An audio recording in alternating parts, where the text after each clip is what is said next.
Halo kanda-kandaku semua, kembali lagi di channel Kandaku Film. Pada video kali ini kita akan merangkum sebuah film yang berjudul Kung Fu Dang, bercerita tentang perjalanan seorang pria ahli kungfu yang mencoba bermain basket hingga akhirnya menjadi pemain terbaik. Walaupun pria ini ahli dalam kungfu dan basket, tapi sayangnya dia selalu gagal menemukan orang tua kandungnya. Penasaran bagaimana alur ceritanya? Langsung saja kita masuk ke filmnya.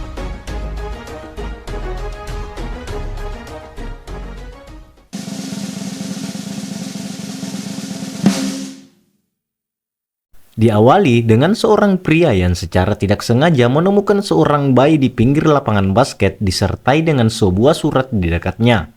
Pria itu kemudian menitipkan bayi itu ke sebuah perguruan kungfu.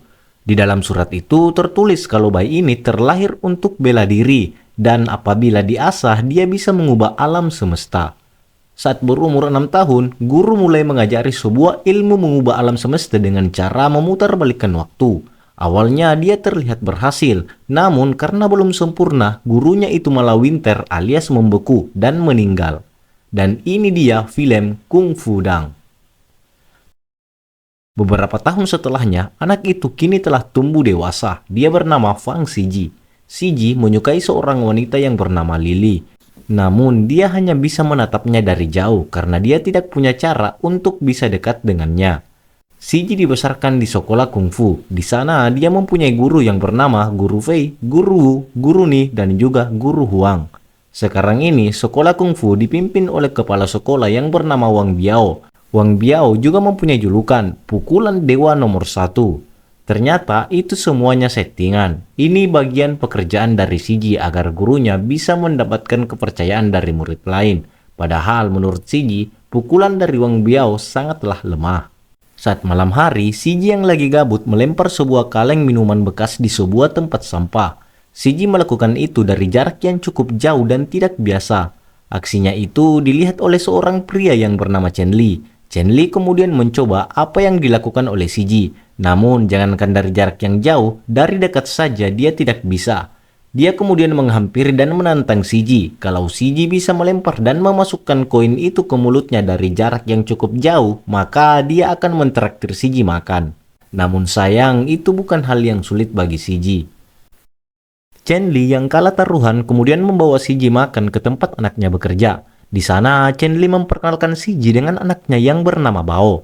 Saat makan, Chen Li mengajak Siji untuk bekerja sama. Kalau Siji punya kemampuan, maka Chen Li punya otak. Chen Li kemudian membawa Siji ke sebuah bar untuk melakukan pertaruhan lempar anak panah. Karena Siji dan Chen Li sudah menang banyak, salah satu orang di sana melaporkan hal ini kepada bosnya yang bernama Ahu.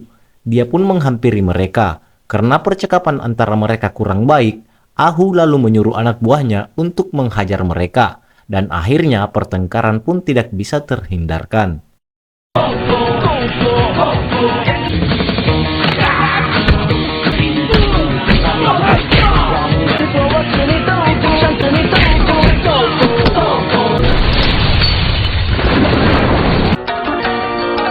Keesokan harinya, Ahu dan bosnya mendatangi sekolah kungfu. Di sana, dia memberitahu kepala sekolah kalau semalam salah satu dari muridnya melakukan pemberontakan di bar mereka dan meminta kepala sekolah untuk mengeluarkan murid itu dari sekolahnya. Awalnya, kepala sekolah tidak mau melakukannya, namun karena ditawari dengan emas yang senilai 10 juta dolar atau setara dengan 150 miliar rupiah, dia pun mengumpulkan semua muridnya dan bertanya siapa pelakunya. Kalau tidak ada yang mau mengaku, maka semua murid itu akan kena hukum. Namun, Siji pun dipukuli oleh beberapa anak buah Ahu dan dikeluarkan dari sekolah. Siji kemudian menemui Chen Li dan berniat mendatangi kembali bar itu untuk melakukan balas dendam. Akan tetapi, Chen Li malah memberikan Siji sebuah bola dan menyuruh dia memasukkan bola itu ke tong sampah. Chen Li lalu membawa Siji pada kenalannya yang merupakan CEO dari sebuah tim basket. Dia merekomendasikan Siji kepadanya. Di sini, Siji sudah mulai diperkenalkan sebagai pemain baru dari tim First. Namun saat memulai sambutan, tiba-tiba Lily datang. Ternyata Lily merupakan bagian dari manajemen tim First. Dia mengatakan kalau tidak boleh ada orang yang bergabung ke tim tanpa persetujuan dari kapten. Ternyata di tim itu mempunyai tradisi untuk pemain baru, yaitu pemain baru harus melakukan duel dengan kapten tim yang bernama Ding Wei. Apabila pemain baru bisa memasukkan 1 poin saja, maka dia bisa diterima ke dalam tim itu. Namun berjam-jam mereka menunggu kedatangan Ding Wei, dia tak kunjung muncul. Lily kemudian menghubunginya, ternyata sang kapten sedang minum dan mabuk di bagian belakang. Setelah itu mereka pun mulai duel 1 lawan 1. Sang kapten langsung menunjukkan kemampuannya. Namun saat Sigi mendapatkan bola, tanpa gocekan, tanpa dribble, Sigi langsung saja menembak dari jarak yang jauh dan berhasil memasukkan bolanya. Dengan kejadian itu, nama Sigi mulai dibicarakan oleh media. Namun Sigi marah ke Chen Li karena Chen Li mengarang cerita tentang dirinya dan diberikan kepada media. Namun Chen Li berkata kalau itu semua adalah strategi untuk menaikkan popularitas Sigi. Kalau Sigi sudah terkenal, dia bisa mendapatkan apapun yang Sigi mau, termasuk orang tua kandung yang selama ini Sigi cari. Setelah itu, Sigi dipanggil oleh sang kapten untuk berbicara. Ternyata sang kapten mengakui kehebatan Sigi yang bisa melompat lebih tinggi darinya saat rebound. Dan sang kapten sudah menyiapkan Sigi untuk melakukan rebound saat di pertandingan. Sigi malah berkata kalau itu membosankan karena dia jago dalam menembak. Latihan pun dimulai. Di sini semua terlihat kaget dengan kedatangan sang kapten untuk latihan karena biasanya dia paling malas dengan yang namanya latihan. Mereka kemudian dikejutkan lagi dengan aksi Sigi yang memasukkan beberapa bola dari jarak yang jauh tanpa ada satupun yang meleset. Tak lama kemudian datang pemain lainnya yang bernama Xiaolan. Dia ini adalah pemain bintang di tim itu. Lily kemudian memperkenalkan Sigi kepada Xiaolin kalau Sigi ini pemain yang jago menembak. Xiaolin ternyata tahu kalau Sigi ini orang berbakat, namun dia masih kurang sesuatu. Xiaolin pun menunjukkan sebuah skill yang bernama Dang. Saat di pertandingan resmi terlihat duet sang kapten dan Xiaolin sangatlah hebat. Sementara Sigi yang masih baru terlihat hanya duduk di bangku cadangan. Chen Li kemudian menghampiri Lily dan menyuruh Lily untuk memasukkan Sigi ke dalam pertandingan. Sang kapten pun akhirnya memasukkan Sigi dengan menggantikan dirinya. Sigi yang baru masuk bukannya bertanding malah mengajak satu persatu lawannya untuk salaman. Saat Sigi melakukan tembakan pertamanya, bola bukannya masuk, malah bola itu mengenai kepala salah satu kameramen di sana. Namun berbeda dari tembakan pertama, tembakan kedua Sigi berhasil masuk dan menjadi penentu kemenangan timnya.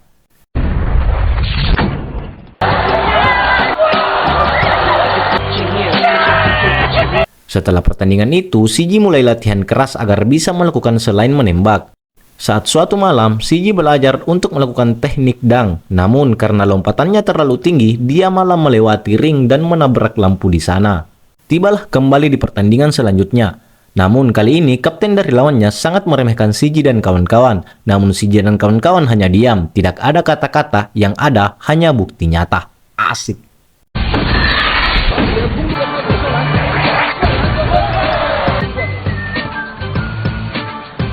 Pertandingan terlihat sangat tidak seimbang, sampai pada akhirnya penonton berteriak untuk menyuruh Sigi melakukan dang sebagai poin penutupan. Dan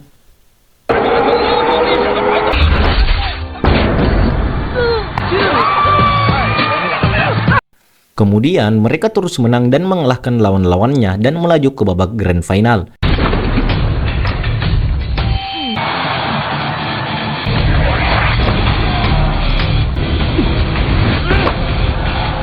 Saat mereka di bar, Sigi bertemu dengan pemain yang akan menjadi lawannya di final nanti. Dia bernama Alex.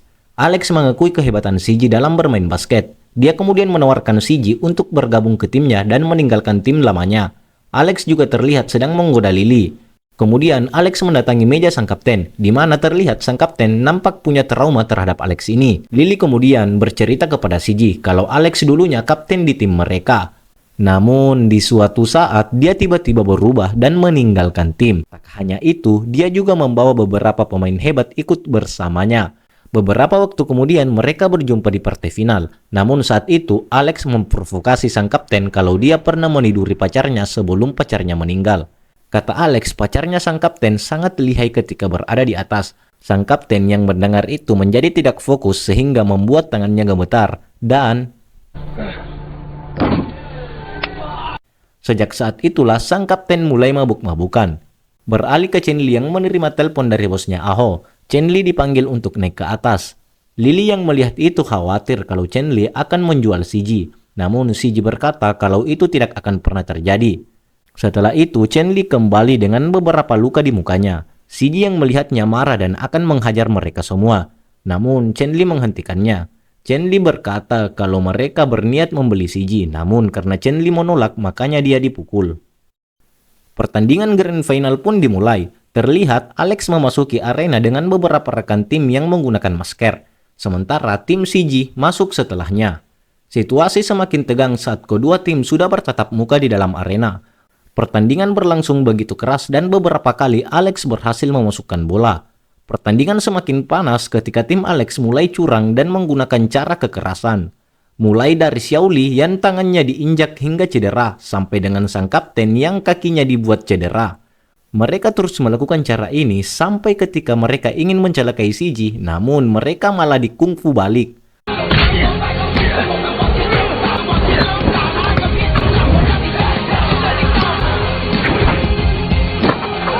Walaupun Siji berhasil memasukkan bola, namun karena mereka sudah kehilangan dua pemain pilarnya, tim Alex berhasil memasukkan banyak poin yang membuat tim Siji tertinggal sangat jauh. Tidak ada cara lagi untuk membalikkan keadaan. Namun tiba-tiba saja listrik padam dan wasit memutuskan untuk menunda pertandingan sampai 2 hari ke depan. Setelah itu, Siji memikirkan bagaimana cara mereka bisa membalikkan keadaan sedangkan mereka kekurangan pemain. Tak lama, Aho tiba-tiba muncul dan berkata kalau dialah yang mematikan listriknya karena dia sedang bertaruh $5 juta dengan bosnya untuk kemenangan tim Siji. Aho juga berkata kalau dia pasti akan membantunya. Saat berada di base camp, Siji terkejut dengan kedatangan para guru perguruannya. Gurunya berkata kalau dia sangat bangga dengan Siji karena sekarang Siji sudah sangat terkenal. Sementara sang kapten hanya bisa meratapi dan pasrah kalau dia akan kalah lagi melawan Alex.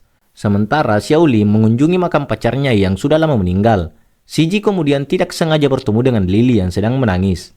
Dia mencoba menceritakan sesuatu agar Lily tidak sedih. Dia mengatakan kalau dulu dia sangat menyukai es krim, tapi dia tidak bisa memilikinya. Dia kemudian melakukan apapun hanya untuk mendapatkan es krim itu, dan sekarang Lily seperti es krim baginya. Namun Lily hanya tertawa mendengar itu.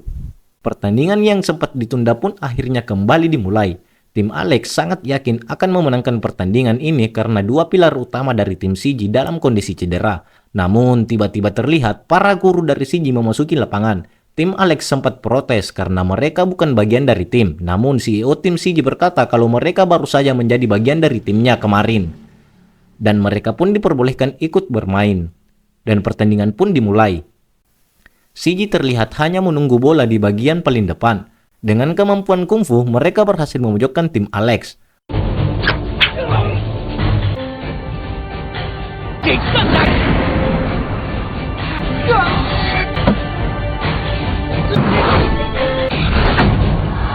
Bosnya Alex pun menyuruh untuk menghabisi mereka. Kini, arena yang sebelumnya digunakan untuk bermain basket, sekarang menjadi taman bermain bagi mereka.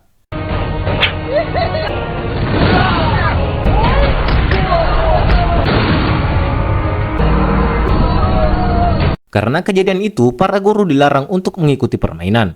Mereka kemudian menyembuhkan cedera yang dialami oleh sang kapten dan Xiao Li dengan menggunakan ilmu pembangkit tulang. Pertandingan kemudian kembali dilanjutkan. Tim Siji terlihat sangat mendominasi pertandingan dan mulai mengejar ketertinggalan poin mereka. Karena tidak mau kalah saat jeda, Alex menyuruh seseorang untuk memukul lutut Siji yang mengakibatkan Siji kesakitan. Saat pertandingan memasuki detik-detik terakhir dan poin mereka tinggal selisih 1 poin, Siji memutuskan untuk melakukan tembakan terakhir. Apabila bola itu masuk, maka dialah pemenangnya. Dan apabila bola itu tidak masuk, maka mereka akan kalah. Namun saat bola akan masuk, wasit dengan sengaja memukul bola itu. Karena hal itu, sang wasit didiskualifikasi. Hal ini disengaja karena sang wasit telah dibayar oleh bos Alex untuk melakukannya.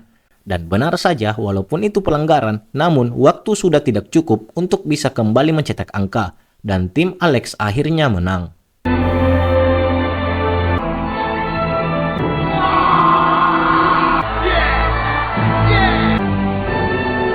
Siji yang tidak bisa menerima kenyataan itu akhirnya menggunakan cara terakhir, yaitu sebuah jurus terakhir yang pernah diajarkan oleh gurunya, sebuah kemampuan yang bisa memutarbalikkan waktu. Seketika waktu berhenti dan semua yang ada di sana membeku, dan tak lama waktu kembali di saat Siji akan melakukan tembakan terakhir.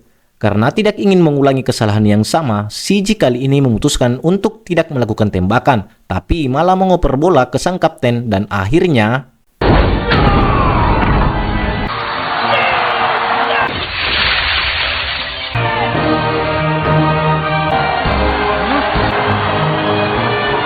Siji belajar dari kesalahan sebelumnya kalau ini adalah permainan tim. Dia tidak boleh egois dan harus bisa bekerja sama dengan timnya. Setelah kemenangan itu, Siji semakin terkenal dan jadi idola. Kemudian datang seorang wanita yang mencari Siji. Dia mengatakan kalau Siji adalah anak kandung dari pria terkaya di Asia yang bernama Wang Yuwang. Dan ayahnya ingin bertemu dengannya setelah melihat berita Siji di mana-mana. Saat di rumah ayahnya, ayah Siji mengatakan kalau dia bisa mengenali anaknya. Karena sebelum meninggalkan Siji, dia memberikan sebuah kalung sebagai penanda, dan kalung itu selama ini dipakai oleh Siji. Ayah Siji terlihat sangat senang setelah bertemu dengan anaknya. Siji adalah anak satu-satunya yang dia miliki dan akan dijadikan sebagai ahli waris kekayaannya. Siji bertanya kenapa dulu dia membuangnya. Ayah Siji menjawab kalau dia tidak membuangnya. Dulu perusahaan ayah Siji bangkrut dan terlilit utang. Karena dia tidak ingin anaknya jadi incaran debt collector, maka dia memutuskan untuk meninggalkan Siji di samping lapangan basket. Ayah Siji kemudian pergi membawa Siji ke London dan meninggalkan Chen Li yang selama ini membantunya. Saat malam hari, Chen Li yang lagi duduk bersama putrinya mengatakan kalau Siji sekarang sudah berada di dunia yang sangat berbeda dengannya. Siji adalah seorang ahli waris dari seorang pria terkaya di Asia. Dan dia sangat senang karena orang tua Siji bukan orang sembarangan. Namun tak lama kemudian dia nampak terkejut saat melihat Siji datang ke sana karena Chen Li mengira kalau Siji sedang berada di London. Dia bertanya kenapa Siji berada di sini, kenapa dia tidak pergi. Siji menjawab kalau dia tidak bisa meninggalkan seseorang yang menaruh semua harapan kepadanya dan dia akan tetap bermain basket untuknya. Dan film pun berakhir. Itulah tadi alur cerita film dari Kung Fu Dang. Pesan yang bisa kita ambil dari film ini adalah jangan pernah melupakan orang yang pernah bersama kita di saat kita susah. Jangan pernah melupakan tangan siapa yang menolongmu dan kaki siapa yang melangkah pergi untuk membantumu. Bagaimana tanggapan kalian dengan film ini? Jika kalian punya pendapat yang berbeda, silahkan tulis di kolom komentar yang ada di bawah. Sampai jumpa di video kami selanjutnya. Wassalamualaikum warahmatullahi wabarakatuh.